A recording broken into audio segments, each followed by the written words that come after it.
Before I get into this video, I just want to give you guys a quick reminder that I am doing consultations via Wizio. That is pretty much the only reason why I'm doing an email consultation right now. It's just to show you guys a little preview of what you will get on my Wizio page. So if you want personalized one-on-one video advice, hit me up on Wizio. I have the link in the description and the pinned comment of this video. Now with that being said, I'm just going to get straight into the dilemma because it is a very long dilemma. Hello. I hope it will get to some sort of discussion on your channel, as I must hear some people's opinions and takes on the issue, except for my friends, as they aren't very supportive of the situation. My story starts in April. I met this girl at a music concert, we had a really smooth chat, and I got her number. We talked and dated for a few weeks, but we both understood that although the connection and attraction are super high, it isn't a realistic relationship as she's 18 and I'm 22, and she has to leave the city in August for 6 months. I was looking for a serious relationship while she didn't really know what she wanted. Right off the bat, I just want to stop right there. That's a major red flag. If you guys have different intentions, just end it right there. For anybody who's in that situation, if there's a difference in intentions, do not try to drag the situation on. I'm speaking from experience many times over. So we both agreed to end this at that point on good terms. After a few weeks, there was a major national terror attack in my country. I'm from Israel, and she's an ambulance nurse volunteer. So I messaged her to see if everything is okay during that period and if she's safe from all the excessive shifts she's having in that time. We kept talking and she mentioned she's not sure about us separating and not letting things go naturally as we both started to feel something for each other. So we decided to meet up and talk about it at her place. That's another red flag right there. If somebody's constantly changing their mind about what they want, you need to leave them alone. I promise you, no matter how much you like them, no matter how strong that connection may seem, just leave them alone. So we did, and things started to get physical between us both, but I didn't want to rush it. So I stopped and told her I want to take things slowly, as she still was unsure she wanted to pursue a relationship with me. From that point going forward, we were a normal, healthy couple for 2 months. We slept at each other's places, met family and friends, and it looked really positive. Until one week, she seemed to get very cold. She had her prom that week, and I wanted her to feel loved and appreciated, so I sent her flowers, as she didn't go with a date, of course. She said thanks and everything, but still kept cold during the days after, so I wanted to talk to her about it.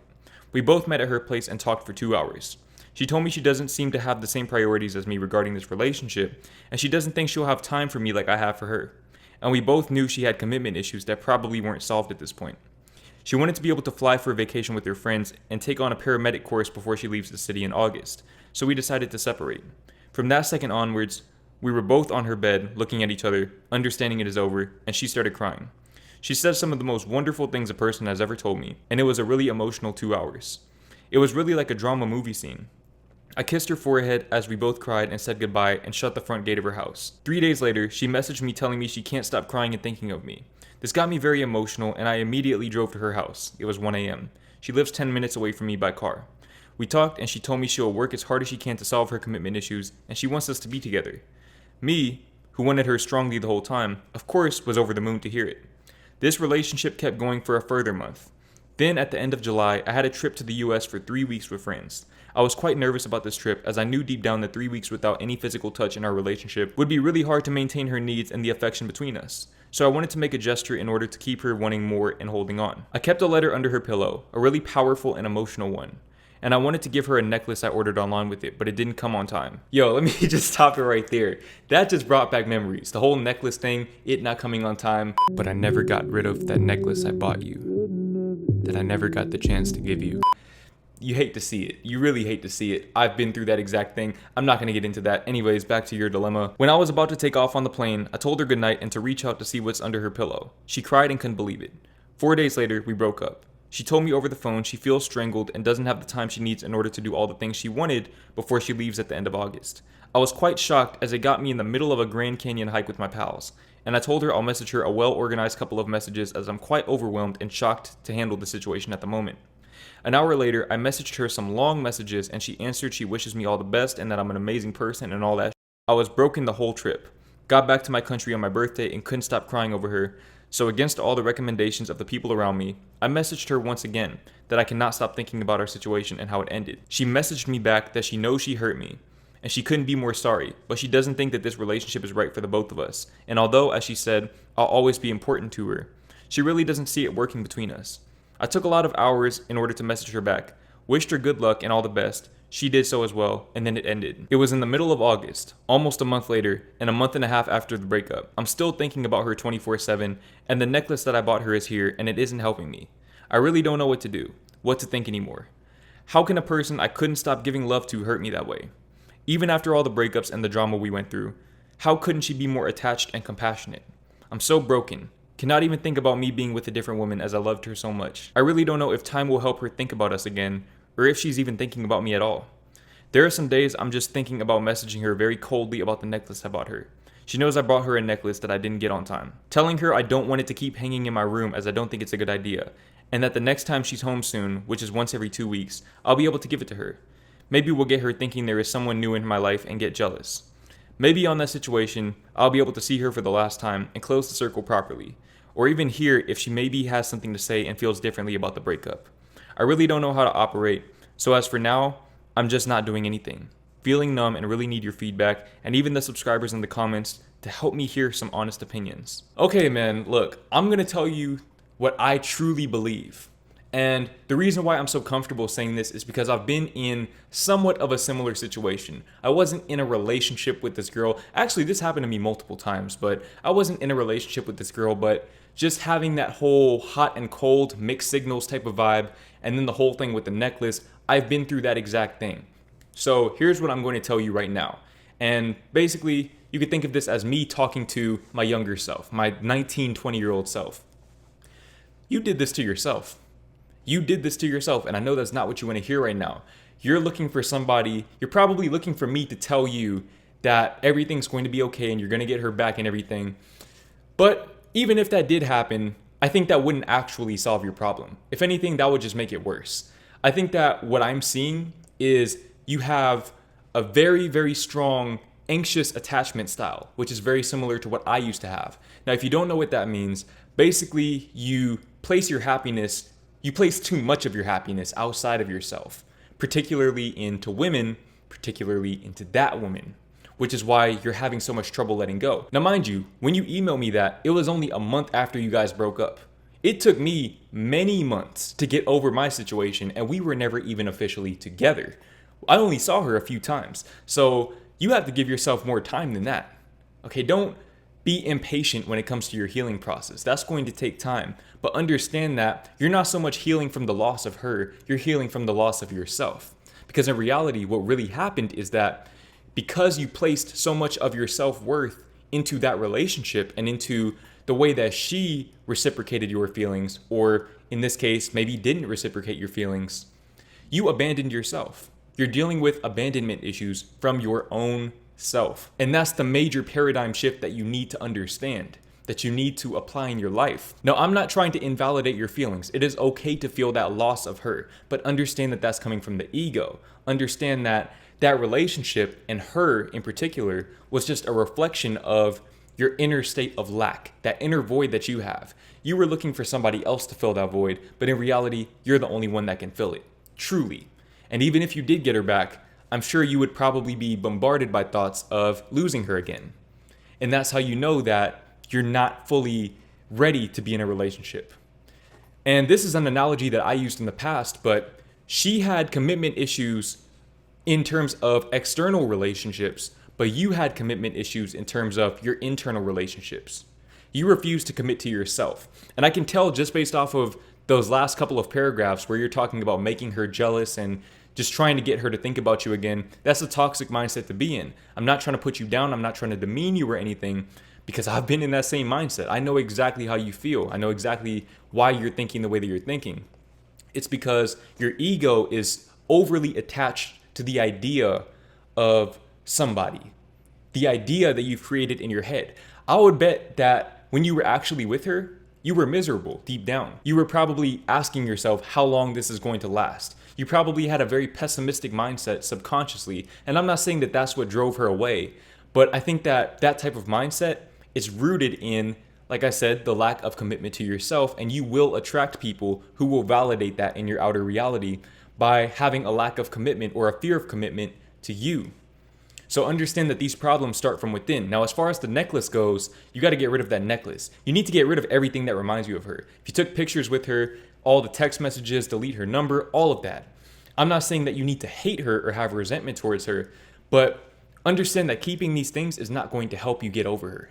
If anything, it's going to prolong your healing process much longer than it has to. And time is all we have. That's all life is. Life is a composition of time. So the more time you spend thinking about this girl and trying to get her back, the more time you're losing in your own life. That's time that could be spent developing a stronger relationship with yourself and curbing these issues at the source.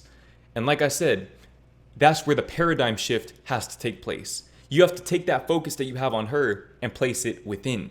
And I know it's difficult, but the best way to do that is to allow yourself to grieve. Now, based on everything you said, you sound like a man who's comfortable with expressing his emotions, which is good. That's a good start. That's how you heal. You can't heal if you suppress your emotions. But just give yourself time to grieve properly, thoroughly. Write. Use your pain to create art. Right now, I'm creating a book. I'm creating a book about something that happened over a year ago at this point, because I want to make sure that all of those shadows are completely gone. That just goes to show the level of patience that you have to have. That for me, it's been over a year and I'm still able to compose a full book off of that situation, off of the power of the pain of that situation. I'm not saying that you need to write a book or anything like that, but just find a way to express yourself.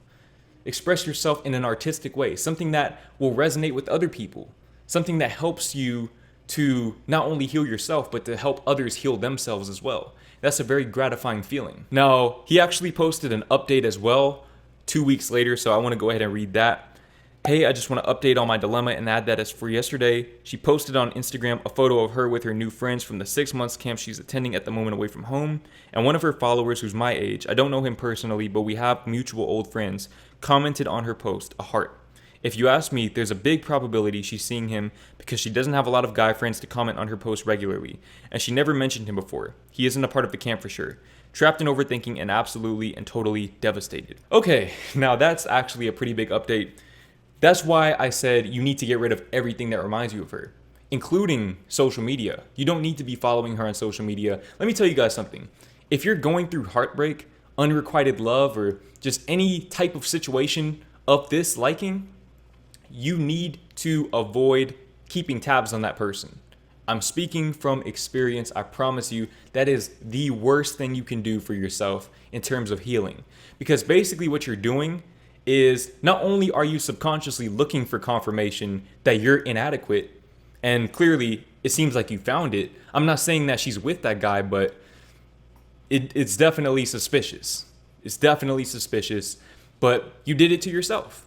You went looking for something to validate your inner lack of self-worth, and you found it. You found it. So understand that nothing good is going to come from you looking at somebody's social media, keeping tabs on them. Basically, all you're doing is simulating the feeling of having them with you, but they're not actually with you. Like I said, it's going to prolong your healing process. It's not going to do you any favors. You have to let go of them. You have to love yourself enough to not put yourself in that headspace again where you feel the need to look at her social media. And that's where discipline comes in. What is discipline? Discipline is you setting boundaries with yourself and honoring them. It's that simple. You need to set that boundary with yourself. If you need to, delete social media altogether. In fact, if you have her number, tell her to block you on social media so that you can't see her social media. Tell her that she would be doing you a favor. And I'm sure she'd be perfectly fine with that. But you have to do what you need to do to prevent that from happening anymore. This is all about self-love. I'm telling you, your focus is in the wrong place. You have to focus on loving yourself and developing a stronger relationship with yourself by being there for yourself throughout the grieving process, which is not going to be easy, but it will be worth it. And you will see the light again. You will have that moment of clarity, that understanding that you're okay without her. You went 22 years of your life without her. You can go on without her and be just fine. But you have to stop placing your self-worth outside of yourself. Your self-worth is inherent in your existence. It seems like you have a group of friends, you like to travel, you have things that you're into, so just do the things that you love to do. But also, like I said, give yourself time to process your emotions properly and transmute them if you can. Transmute them into something that will serve others and maybe even get you to a bag. Make a bag off of your pain. That's what I've been doing for the past year and a half, and let me tell you, it's one of the best feelings ever. It really helps you develop that relationship with yourself, and it also allows you to enable people to do the same thing for themselves, and you keep that cycle going, you pay it forward. But you can't be caught in that toxic mindset, man, of trying to get her back, trying to make her think about you and things like that. Just let her go. Let her go, live your life, cry if you need to, do what you need to do, take long walks on the beach by yourself, whatever you need to do to get over her. Give yourself time. That's the most important thing. Listen to some sad music. I'm going to tell you an album. Let's go listen to Blonde by Frank Ocean. Listen to Freudian by Daniel Caesar. Listen to When It's All Said and Done, Take Time by Giveon. Very great projects that will help you heal. I'm working on a book myself that should help you heal. So when that drops January 11th of next year, get that. Get that book and just allow yourself the space to feel the emotions that you need to feel so that you can develop a stronger relationship with yourself and avoid ever finding yourself in this situation again.